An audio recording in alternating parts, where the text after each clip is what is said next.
welcome to Elva's Confession Box. Tapi kali ini lihat apa yang berbeda?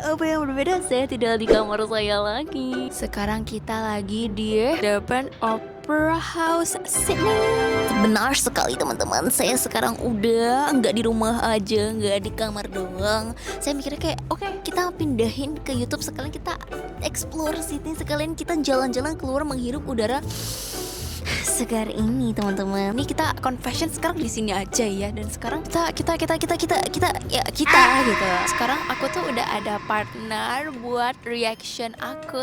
Ada my boyfriend yang ikut react juga di sini. Bisa dilihat ini kita sekarang lagi di depan museum. Tadi kita tuh sebenarnya mau ke cafe Museum Contemporary Art MCA Cafe di sini. Cuman sayangnya kita datangnya terlalu telat, jadi kayak sudah mau tutup kafenya. Jadi kita nggak dapat minum, tapi view-nya bagus banget di sana dan kayak enak aja gitu kalau kalian mau nongki-nongki di sana yang tanpa ribet, tanpa mahal, bisa makan kentang goreng ya. So yeah, just let's get into the confession. My boyfriend senang membeli barang-barang wanita.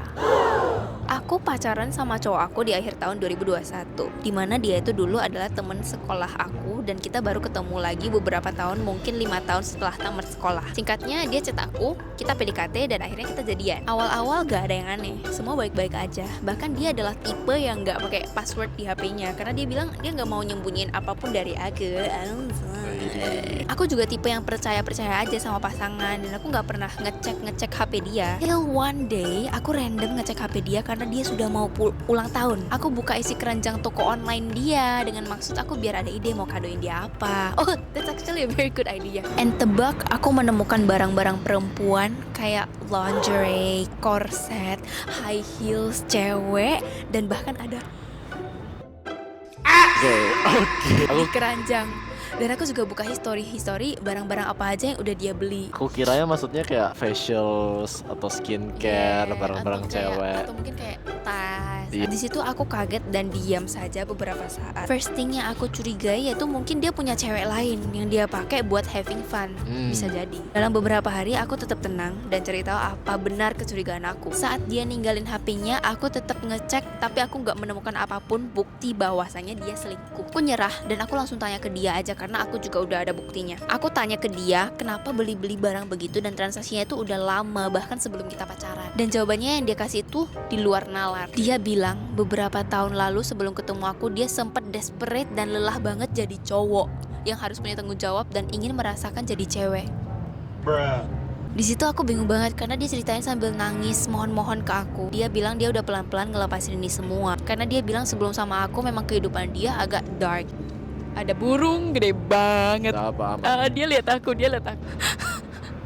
Oh my god, aku takut burung guys, karena burung-burung di Sydney tuh ganas banget. Dia juga nggak tahu gimana caranya buat ngasih tahu aku, dan dia tahu suatu hari aku akan tahu. Sekarang uang hasil kerja dia juga dia spend semua untuk aku. Bahkan aku jalan-jalan, apapun yang aku mau coba juga dia turutin, dan aku end up maafin dia karena aku merasa sepertinya memang dia nggak pernah perlakukan aku yang aneh-aneh sama pacaran. Sampai sekarang aku masih bertanya-tanya, setiap cowok apakah memang punya sisi gelap yang cewek-cewek mereka nggak tahu? Apakah cewek-cewek memang harus memaklumi masa lalu cowok mereka gimana? Aku nggak tahu keputusan aku ini bodoh apa gimana, karena sampai sekarang aku masih pacaran sama dia, tapi jujur aku agak trauma dan jadi sering overthinking. Aku pengen keluar aja dari hubungan ini, tapi kayak I don't know how. Confession.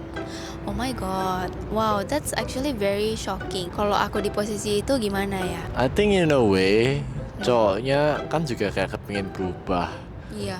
And dia kan juga nunjukin kalau dia ada effortnya juga kan, kayak actually kayak dia care sama ceweknya kan. Dan aku ngerasa dia juga kayak open gitu loh sama ceweknya. Dia juga cerita, dia kayak nggak nutup-nutupin gitu. Dan emang kayaknya ya nggak semua orang juga kayak mental health-nya cukup kuat gitu ya. Jadi mungkin memang di fase-fase itu pas dulu-dulunya dia kayak pernah goyah. Tapi aku ngerasa dengan dia udah ceritain ke kamu itu semua, menurut aku itu udah udah bagus sih, dan kayak dia juga mau berubah juga. Dan tapi kenapa masih di keranjang? Nah ini ya, oke, denger, ini POV cowok sekarang. Iya. Jangan-jangan kamu? Enggak. Kamu aku Shopee atau Tokopedia-nya nggak ada account. Fun fact guys, pacar aku tuh jarang banget online shopping Bukan sangat jarang. bertolak belakang sama saya yang selalu check out Shopee dulu di Indo ya. Kalau bisa seminggu tuh 2 kali at least. Dia nggak ada account sama Aduh. sekali. Toko oranye, toko hijau, semua itu tidak ada. Toko hijau apa? Oh, Tokopedia. Oke. Ya, menurutku pertama bukti kalau cowoknya aja bisa kayak open up itu kayak gimana ya, tapi kayak aku sendiri merasa itu gak sesuatu yang agak susah kayak Iya. buat cowok untuk bisa kayak misalnya kayak nangis gitu ya di depan cewek atau kayak nangis ke orang itu aja. Kayak aku merasa itu ya apa ya, kita kan kayak semacam kayak diajarin tuh kayak harus tahan perasaannya kita gitu. Iya, Kayak iya. keep our apa ya, kayak Your biar nggak- emotion ya, behind, kayak hide it well. Ya, tapi kalau cowoknya bisa kayak open up gitu, itu lumayan bagus. Cuman mungkin itu juga bisa kayak semacam emotionally consuming buat ceweknya kan. Karena kan cewek kan bakal kaget, kayak, duh Iya. ternyata kayak gini. Ada satu lagi Susah. mungkin cowoknya dari dulu kepingin mau, kan dia bilang dari dulu kepingin beritahu tapi nggak nemu tempatnya, makanya masa di keranjang atau dia lupa itu ada di keranjang dia, bisa jadi. But yeah, thank you so much for your confession. Apa ya? Aku jadi bingung. Mereka Semoga- udah putus kan ya? belum putus. Oh, belum Sampai putus, sekarang belum tapi putus. ceweknya ingin cari Ceweknya cara. mau putus, tapi ceweknya kayak pengen ngakhirin karena tapi dia juga nggak tahu gitu. Oh. Mungkin kamu coba ngomongin aja sih ke cowok kamu, kayak kamu sekarang lagi ngerasa kayak gitu loh. Jadi kayak dia juga bisa ngerti kamu tuh sekarang lagi gimana, kayak perasaan kamu tuh gimana, biar kayak kalian tuh ngerti kalian berdua tuh perasaannya lagi gimana gitu loh. Communication is key. Communication is key. Now, let's go on to the second confession. Gue pacaran sama cewek sampai di DO. Ini kejadian gue pas dulu SMA tahun 2018. Gue di situ baru kelas 2. Gue bisa dibilang anaknya petakilan lah. Gue suka bolos dan lain-lain. Nah, dulu tuh gue gak ada teman yang bisa diajakin bolos, Kak. Tapi akhirnya gue nemu nih satu cewek yang bisa dibilang tomboy banget lah. Kayak sefrekuensi gitu sama gue. Haha. Abis bolos itu, gue langsung jadi teman deket banget sama dia. Dia cerita ternyata dia punya mantan cewek. Hah? Ceweknya lesbi. Ceweknya punya mantan cewek. Jadi ceweknya lesbi. Iya, lesbian. Nah. Dan lagi suka sama satu cewek di sekolahan gue. Gue kepo banget, tapi dia jawabnya ada deh mulu. Nah, beberapa hari kemudian dia ngajak gue nonton di bioskop. Ya, gue gas-gas aja lah, because gue lagi bosen juga saat itu di rumah. Nah, mengejutkannya, dia tiba-tiba confess, cok. Begonya sih gue terima dengan alasan gue udah capek sama cowok. Waka-waka. Tapi kan dia juga cowok. Oh, ini jadi dia cewek juga. Oh, dia cewek juga. Oh, dia cewek juga. Ya ampun. Ini orang confession ini cewek guys. Aku pikir cowok deh tadi. Nah, akhirnya kita backstreet. Udah berjalan 6 bulan. Dia suka ngajak pelukan awalnya, Kak. Ya gue iya aja. Tapi lama-kelamaan dia mulai grepeng gue. Oke. Gue gak mau cerita panjang kalau soal ginian. Tapi gue udah pernah deket di depan dia. Dia bisa dibilang lumayan nafsu juga, Jo. Ayo ngaku ini Surabaya, Jakarta, dari mana ini? Jujur gue tertekan banget, tapi dia ngancem-ngancem gitu. Anyway, gue emang udah sering main ke rumah dia. Ortunya tinggal di luar kota, abangnya kuliah, jadi dia cuma sendiri. Semenjak dia gituin gue sering nangis di rumah. Ortu gue sadar, terus mereka selalu nanya-nanya. Ternyata mereka selalu merhatiin gue. Pas gue lagi mandi, mereka langsung ngecek isi HP gue. Nah, mereka ngeliat isi chat gue sama tuh cewek. Mereka langsung marah banget sama gue. Itu marahan berlangsung 3 bulanan. Gue udah gak tahan banget, gue langsung cut off tuh cewek. Nah, ternyata ortu gue lapor ke sekolah, anjir. Dan anehnya sekolah malah ngeluarin gue doang. Padahal kan kalau dari cerita gue, ya gue yang korban ya. Awalnya gue gak mau kalah dong. Udah gitu malah sok-sokan ngerasa jadi korban, mana nggak ada minta maaf lagi. Actually gue tuh udah minta pembelaan gitu, tapi ya udahlah, nama gue udah keburu busuk juga, haha. Mungkin segitu aja, Kak, cerita dari gue. Kalau lo mau ngepost cerita gue ke TikTok, gue harap lewat FYP dia, biar dia sadar diri. Inisialnya A, BTW, TYK Elva. End of confession. Oh my god. Ayo, siapa ini? Alicia, Alessia. Ayo.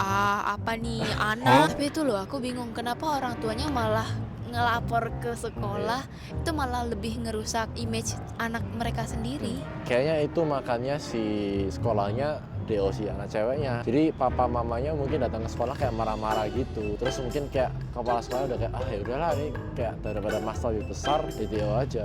Atau mungkin ceweknya juga kayak special case gitu. Masa cewek yang satu lagi ya. Third confession. Adik dan pacarku selingkuh di belakangku.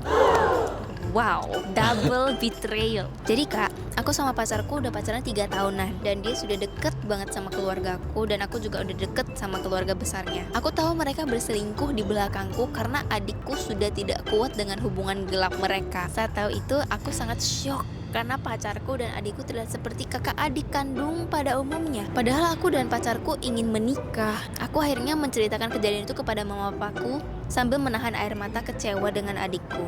Tentu mama papaku syok dan memarahi adikku habis-habisan. Semenjak itu hubunganku dengan adikku terputus. Ia sudah tidak pernah terlihat kembali, bahkan semua sosmed keluarga dan teman-temanku diblok olehnya, dan mantan pacarku dia akhirnya dijodohkan dengan seseorang. Dan sekarang ia sudah mempunyai anak 1. BTW mereka selingkuh di saat anniversary yang kedua tahun aku.